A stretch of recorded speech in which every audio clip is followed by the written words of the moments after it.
everyone really needs to pull their weight, and there is no space for kind of someone waiting to be told what to do. No, we all have to put our brains to work and figure out what we think is the next best thing.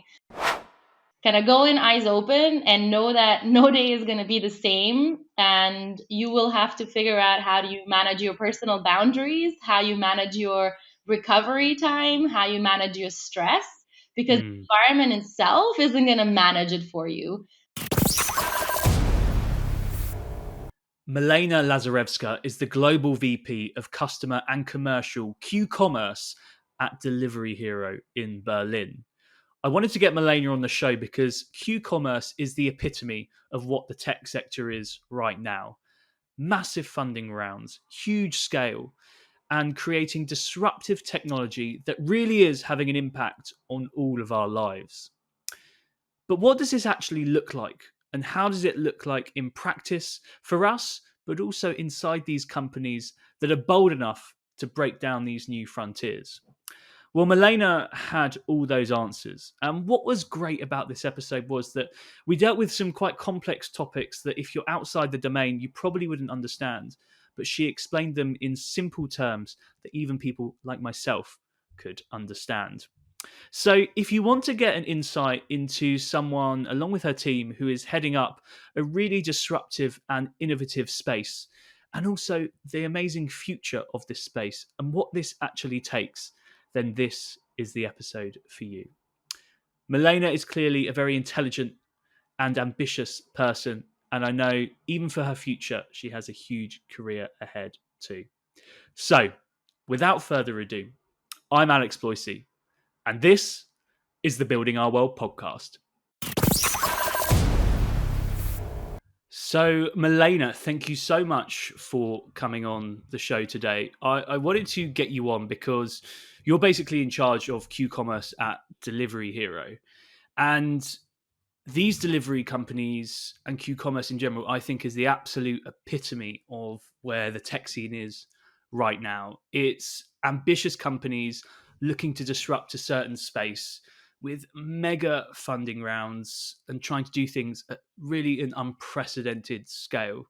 So it's super exciting and it's super big. And Delivery Hero is one of those companies that absolutely does that. And their Q-Commerce operation, one of the things that they're pioneers at, is something that you are in charge of. So I suppose there's no better person to ask first. Why don't we strip it right back? What actually is Q-Commerce? Sure. Well, first of all, thank you so much for having me on the podcast, Alex. It's great to be here.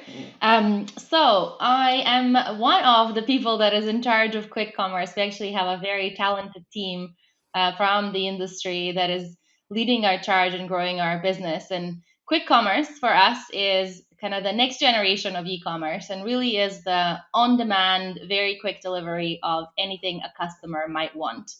We're very much focusing on groceries to start because that is the biggest category that all of us as consumers want most frequently.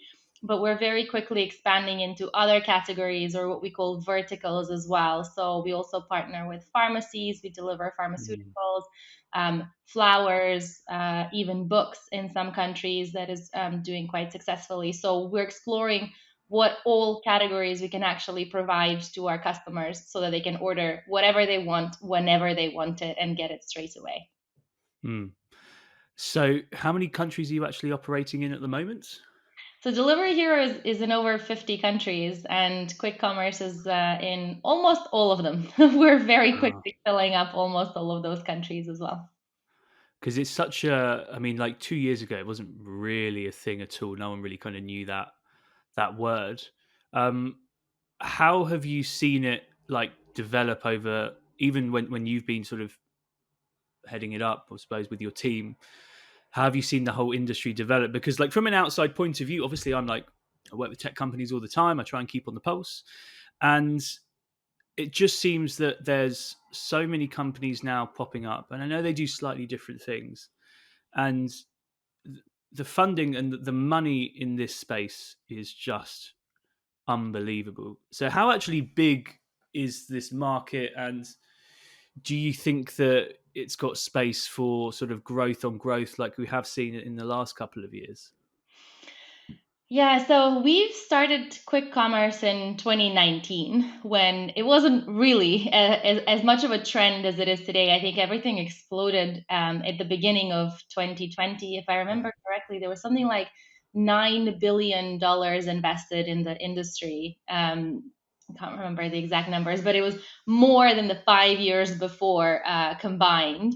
And I guess we're happy that we're a little bit ahead of the trend, and there were certainly other companies in the world that were doing this even before us in the US and in Turkey. There were a number of companies that were doing this. The pandemic was certainly a huge tailwind that accelerated our growth. All of us were stuck at home, unable to get the what was an online delivery from most of the supermarkets, and it kind of opened a gap in the market for this service to actually really scale quickly. But what we're seeing now that the pandemic is hopefully abating a bit and is going to stop at some point soon, is that this is a service that customers really love.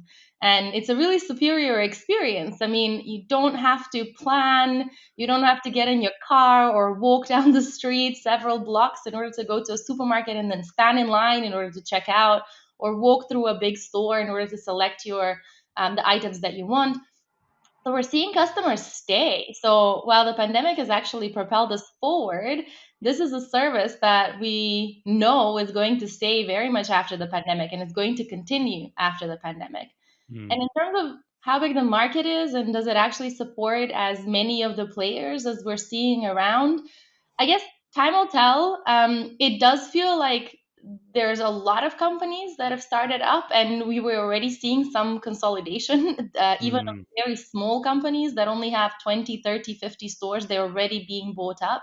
I expect that that will continue. We're going to see some consolidation, and then we're going to see some very strong players that come out of that mm, wave and are actually the mm. main leaders in this industry going forward. Yeah. It might evolve like if we. I know you worked at Sainsbury's in the UK, and really, there's only kind of four big supermarkets in the UK in person. So I suppose it could develop in that way where there's just like some key household players, but it will take some time for that to all evolve. Yeah, and it certainly won't be one. I mean, the UK is Yeah. an incredibly consolidated grocery market with only four players, but still there are four. It's not just one. Mm, So it's not like there's going to be one winner takes all in this market. People like choice. They like to shop where they like to shop, right? So as long as we're providing that choice, and we think we're providing that choice actually on our platform, with the amount of stores that customers can pick to shop from as well as from our own dark stores. So yeah, I'm very mm. certain that Delivery Hero is going to be one of those companies that are one of the leaders in this industry, continue to be. Amazing, amazing. Do you give like a promise to your customers in terms of how quickly these deliveries will be? Because it seems, and maybe it's just like a headline grabbing thing, and I know it's about quality and user experience, but a lot of these sort of, especially newer delivery companies, are like will deliver in 12 minutes. One will say deliver in 10, deliver in 8. It's just like, where's it going to stop? Like, so how is Delivery Hero approaching the kind of speed race, I suppose? Yeah, it's a very interesting question because we started this journey, I think, with around a 20 to 30-minute delivery, before a lot of our 10-minute delivery competitors actually showed up. And of course, we can do deliveries in 10 minutes. It just makes the economics significantly harder when you're doing Mm, deliveries in 10 minutes. So I think 10 minutes is a little bit of a competitive play. I don't think it's so much of a customer proposition. For yeah, a customer, yes, they're getting their items on demand and pretty quickly. And pretty quickly is, I don't know, anywhere between 15 and 30 minutes. We do give our customers an estimated delivery time whenever they order, and we try to stick to that delivery time as much as possible. And we really think that reliability is as important as the exact minutes that you get your yeah, delivery from. But it is pretty cool when you get your delivery in 10 minutes, and there is yeah, a wow effect to it. So we do actually strive to do that, and especially in competitive markets. yeah. Absolutely. I mean, it is. I mean, it's a good slogan, I suppose, and a good headline grab to have that speed. But like when it comes to this scale, and I know a lot of people in tech will talk about profitability of these massive tech companies, not just in the delivery sector, but across all sectors. Um, this is probably the question with the biggest answer, and we could go down so many rabbit holes with this, but you have to operate at such a scale. And I'm guessing the economy of it, the margins, although like the margins are really small, like a couple of percent, that can be billions. So if you get it right, obviously even like 1 or 2% either way is billions and billions of profit. Um, Now to strike that balance, I'm guessing there's stuff with like supply chain, riders. Uh, all governments have different policies on basically everything. Um, so in practice, when you've been approaching this problem, if you could summarize, what are the key things that you've really had to get right in order to nail this scale issue and put you on the path to making it a massively thriving part of Delivery Hero? Yeah. So the way we think about profitability, it has two aspects. So there's the order economics, and then there's the store economics. And I don't think this is particularly rocket science.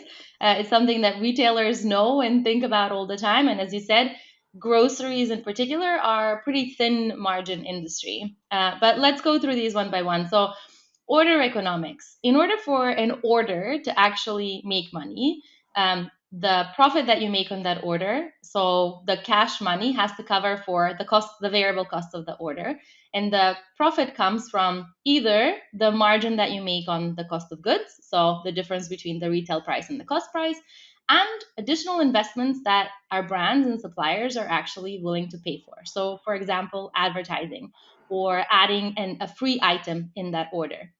And what we are trying to do is always maximize the basket value. So encourage our customers to buy as many items as they want to or as possible in a particular item.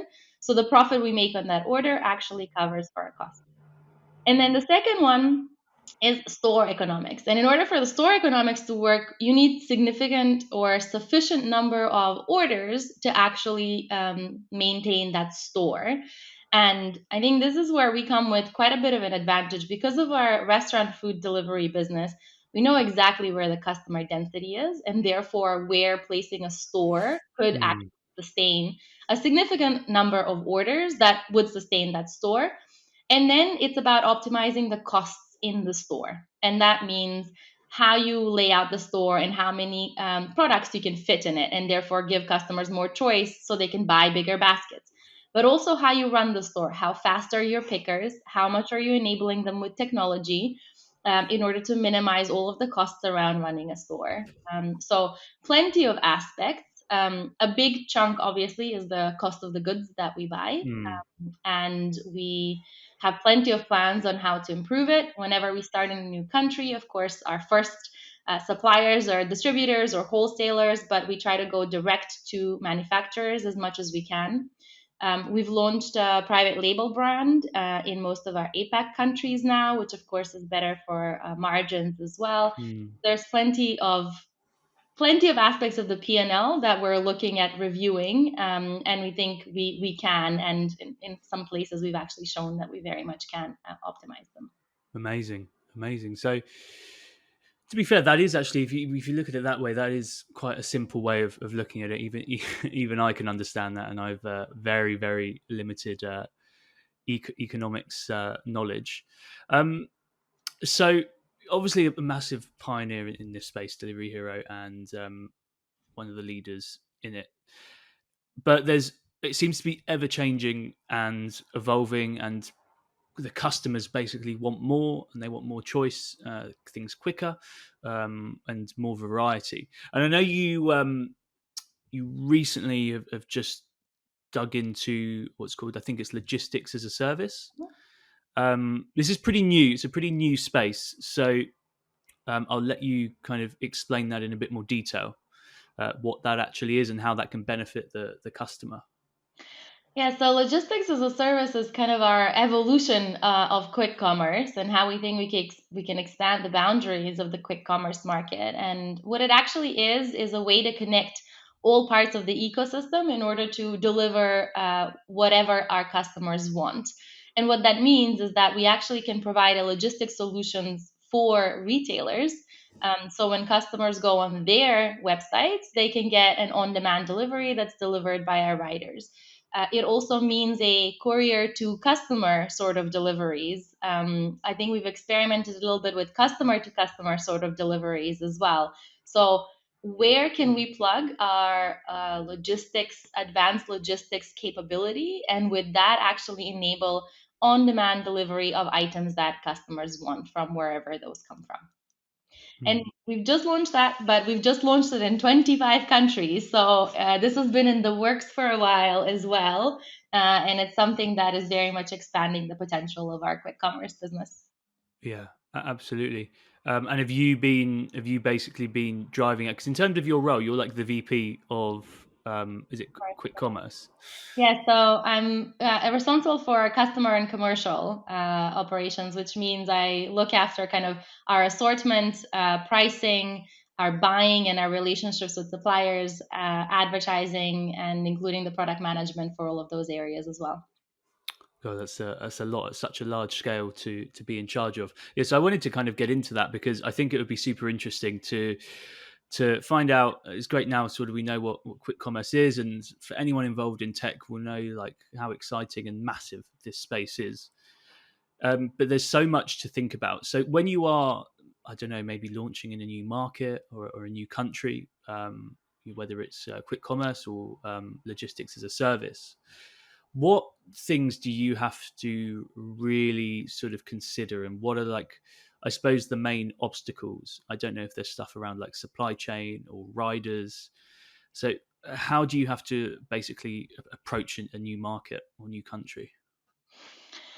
So we've so far mostly followed our restaurant delivery business. So we have an existing presence in that country, an existing presence in terms of having a consumer app, having customers, and also having riders.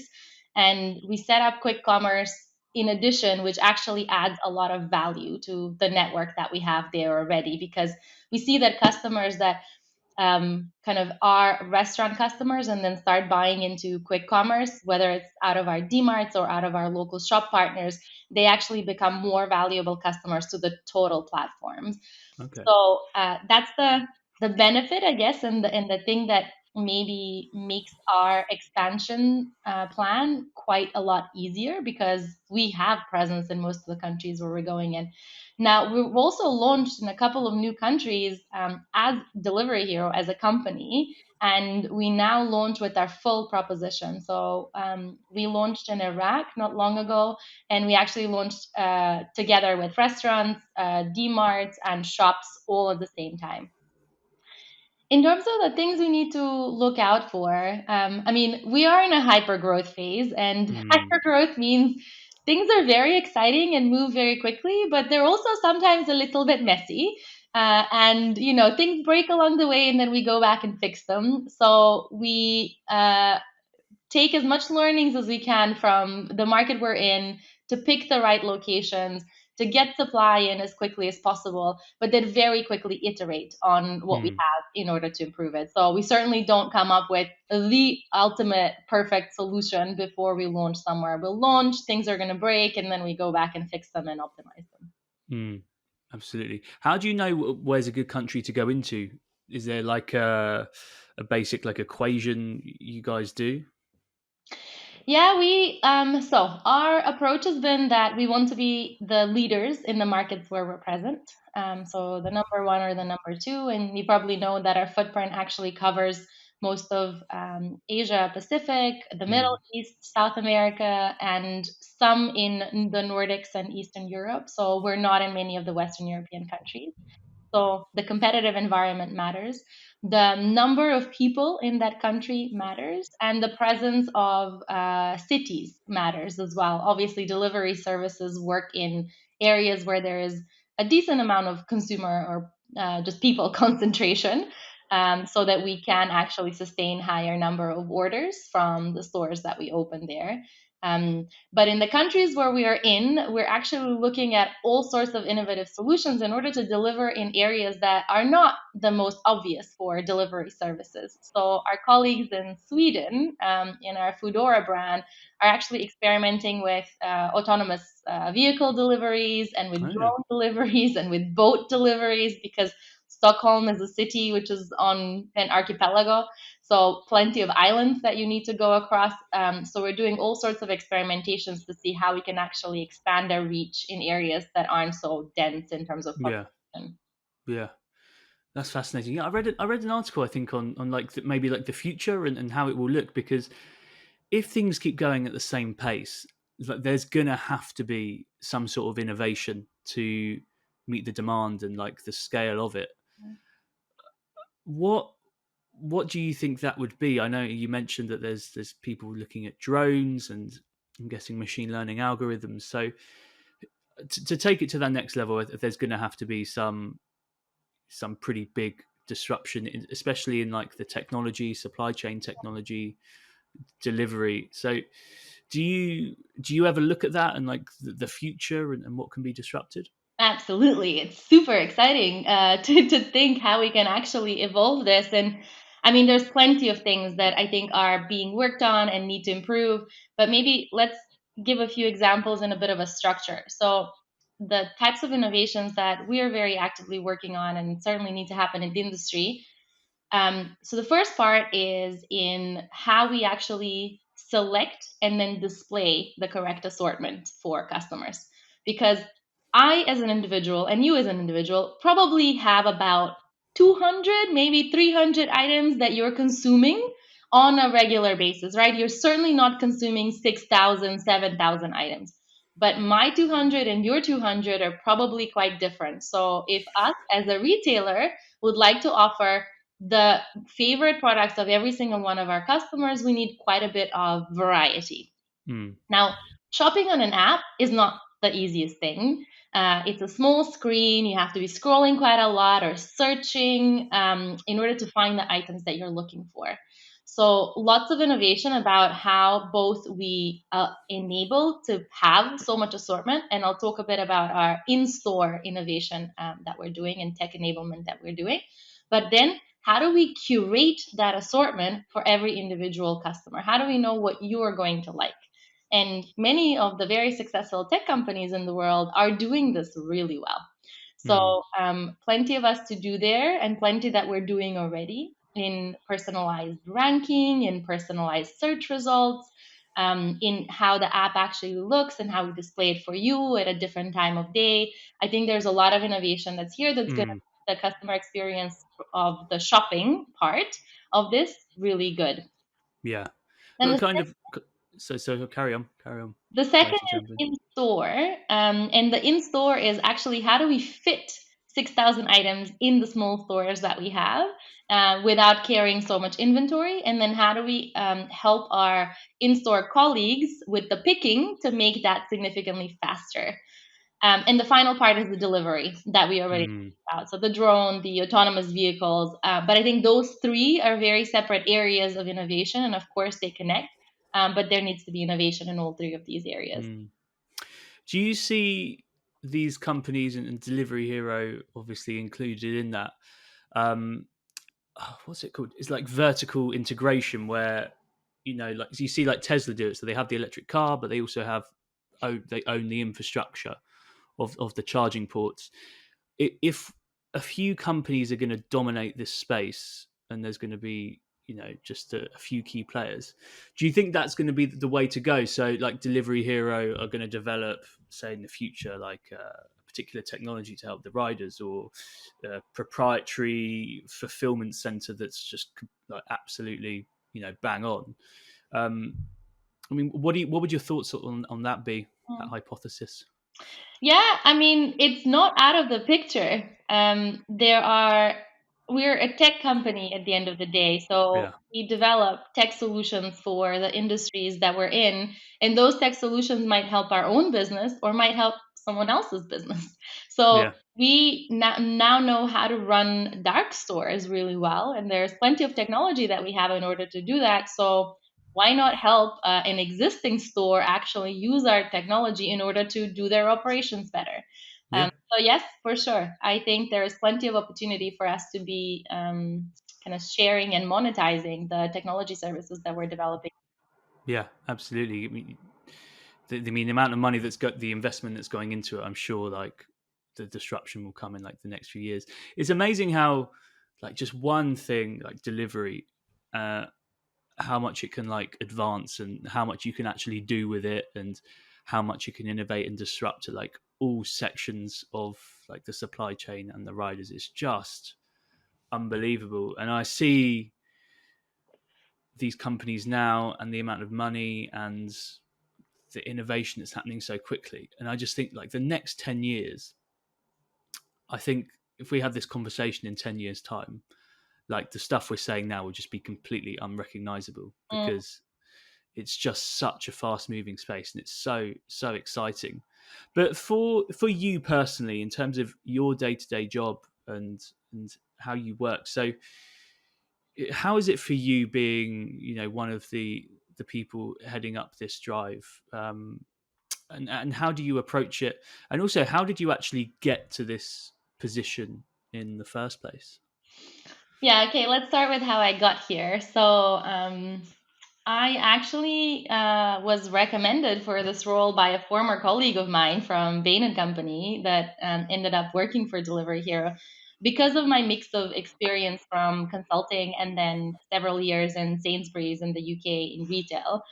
And this role really needed someone with the knowledge of the industry in order to actually set it up. So that's how it started. It was a big move for me because it was a country move, it was an industry Mm, move, it was going into a tech company. I was very much working for a corporate retailer in the UK before, but it was a very exciting move. And no day is the same in my job. I started almost a year and a half ago, so August 2020, and it was me. And now I have a team of over 30 people that is wow. growing just in the central team, that is growing really fast as well. So it changes, and the challenges that we have to be solving and facing every day are a little bit different, but that's what keeps it very exciting. Mm. And how much autonomy do you have over what you do? Because I mean, how does it work? Because you see again, like these funding rounds and the amount of money in the space. So, do you kind of just basically have to kind of pitch for a certain amount of budget, and and then you have to kind of run with that? How does that actually work on the inside? Mm. Yeah, that's an interesting question because we are actually a company of companies. We own seven different platforms and more than seven brands who have their own regional and local teams and their own structures as well. So it's a bit of a different setup to what a startup would be that is just Mm, in one country or maybe just expanded to two countries. Yes, we do our annual budgeting and we get the investment that we get in this business and the budgets that we have in order to grow. And I have to say, the support from the senior leadership team has been incredible so far because we're seeing the really fast growth of quick commerce. We're seeing the improvements, we're seeing the potential. So we've had a lot of support from the management team to kind of drive the business and really be the ones that are leading it. And we've hired some really good talent with experience and expertise from the industry to head up all of the functions, to work together with our regional and local teams. The one thing that I have to say, I mean, 30 people sounds like a lot for a function, but it's not that many, and really everyone really needs to pull their weight, and there is no space for kind of someone waiting to be told what to do. No, we all have to put our brains to work and figure out what we think is the next best thing, which leads to a lot of very interesting, sometimes heated discussions about what's the next best course of action. But I think it's what makes us better. absolutely. What would you say to someone who's maybe in a hypergrowth startup now or about to join one? Now you've had a taste of, say, more corporate environment and the startup one. What sort of bits of advice would you give to someone who is really looking to thrive in that fast-paced hypergrowth environment? The one advice I would certainly give is that you have to go in with eyes open. So it's an incredibly exciting environment that allows for a lot of growth. It is also a messy environment that can have quite a lot of ambiguity where things can change because you tried something and then it didn't work, and then you have to stop it and try something else. And the pace at which this happens is pretty fast. So kind of go in eyes open and know that no day is going to be the same, and you will have to figure out how do you manage your personal boundaries, how you manage your recovery time, how you manage your stress, because Mm, the environment itself isn't going to manage it for you. So you have to go in eyes open and know that this is what you have to handle if you mm, can. And I think a lot of people can. It's not like this is a ruthless environment by any means. Its Delivery here in particular is a very friendly company where people really support each other. It's a very international environment, but it is intense, and it's a lot more intense than what a corporate job is. mm, So for people that are looking for something like that and looking for these opportunities to grow and looking for responsibility that's way beyond their years of experience or their years in life, then this is the place to come to. mm. It's interesting what you say about personal boundaries and recovery time. That's like a massive topic now. Work-life balance. Pandemics exacerbated that, and I just think generally times are changing. People realise that rest is productive, and to be the best you can be at your job, you can't be sort of grinding the whole time, burning the midnight oil. So, is that something that you've learned? Is there anything that you've done to help with that? And also, kind of interesting. Um, how has that approach to work-life balance changed over the years at your time at sort of in the UK and now in tech? Have you seen like a culture shift? Yeah, interesting. I started my career in Bain and Company in London, and 15 years ago, we talked about work-life balance and work-life harmony. So I don't know, Okay. maybe I've been in companies that have actually very actively thought about that and thought about the importance of recovery and the importance of rest to productivity and especially to creativity. Mm, Don't come up with really good solutions to problems when you're tired and it's the end of the day, and the best thing you can think of is just an incremental improvement on the thing that you're doing. um, but I've personally learned quite a lot in when what are signs that I'm actually getting tired and I need a holiday, not just a weekend off. And especially how creative I get after a break and after my mm, brain has had time to kind of assimilate everything that has gone into it and actually come up with something interesting. I've started to really value those things, and they've been the things that have been most impactful in my career as well. Like what the ideas I come up with after I go on holiday and have had time to rest have been the most powerful ones that I have, both for myself and for my team. mm. No, I couldn't agree with you more. I mean, I've kind of gone on that journey probably a bit more recently. I mean, when I first started, when I just graduated, I'm 27 now, but when I first graduated, I was like almost feel guilty if I took holiday. I would think kind of just if I'm sitting at my desk, that equals output, that equals productivity. But then you miss ideas, you miss things that can actually shorten your workload or lighten your workload. You can be more efficient. Um, and yeah, it's a great mindset shift because now I go on holiday and I actually enjoy it, and I know that it's good for me and it's good for the business as well. I But always I've remind myself that Einstein came up with the theory of relativity when he was working in an audit office in Switzerland. I'm sure he was bored out of his mind in yeah, order to come up with something like that. yeah, absolutely. Oh, I didn't know that. It's amazing. Um, Superb. So we'll wrap up soon. And I promise I wouldn't keep you too long. Um, but you're in your role now, and Delivery Hero has massively ambitious plans, and the rate they're going at. I mean, I can only really see it from the outside, but the stuff I see, like they really just go for it. And if they do something, they do it properly and they do it at scale, and they really obsess over the customer. And I think that's why they've sort of been so successful as well. Um, but where do you see your role and career over the next few years, and then how do you want to develop it, and do you kind of have any sort of goals in mind that you keep close to you on your day to day? Wow, that is a big question. And It's like an interview question for a job interview, isn't it it? Where is do a you see little yourself in like an 5 years? interview question. And I don't think about my career so far in the future very often. I know that one day I want to be CEO of a company, but that's the very long-term goal. I see so much potential in quick commerce. I really feel like the last year and a half with my team, we've kind of laid really, really good foundations on which we're about to kind of even accelerate the pace of the growth of what we're doing.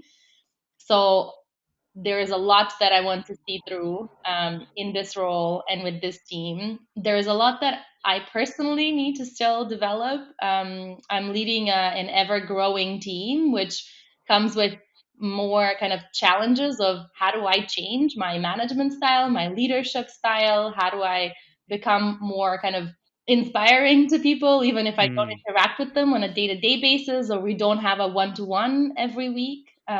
So there's plenty that I still need to learn in this role as well. mm, And I think there is a lot. What Delivery Hero has really exposed me to is the incredible international environment that we work in. And while kind of most of us kind of young digital people, nomads that have worked in many countries, you get comfortable with different cultures really quickly. But when you actually properly start working with them, you start seeing what are the some underlying cultural differences that you didn't notice before. And actually, this country tends to do things a little bit differently. When you say thing X, they react a bit badly. So yeah. really getting to the kind of level 10 understanding of various cultural differences and actually how I am effective and how my team is effective in working with all of those different cultures and countries that we're in. Plenty that we still need to learn there. Yeah.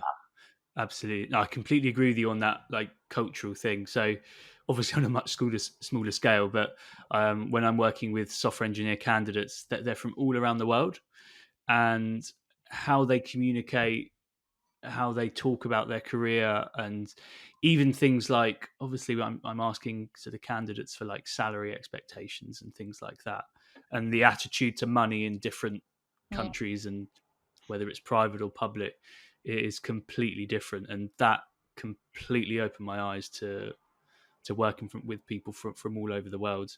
Um, Also, work cultures as well. I didn't really realize how much Berlin is actually what I feel is a great place to work. It's got that great vibe and working culture compared to many other countries around the world.